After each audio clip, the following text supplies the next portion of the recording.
guys সামনে এক পাল বানর আসেন রাজীব বেশি জ্বালাইস না ফোন নিয়ে যাবে নিলি ওরাই পাইব ভাই ভিডিওটা বানাও ভালো মতো বানাচ্ছি সাইড দিয়ে ওরা চলে যাক রাজীব এই পিছনের কিচ্ছি বানানোটা তুই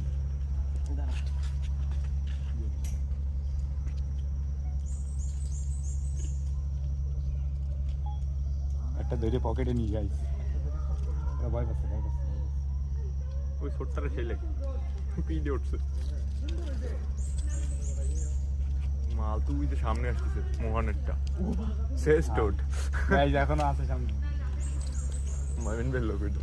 মানে এক্সপেকটেশন হলো না আমরা আসবো এরকম বাঘের বাচ্চা ঘুরে যাবে বাঘ যাবে তোমরা এই সাইডে আটো সাইন কর হাওয়াই পজিশন চুজ করে দিও কিং হইছে লায়ন কিং হ্যালো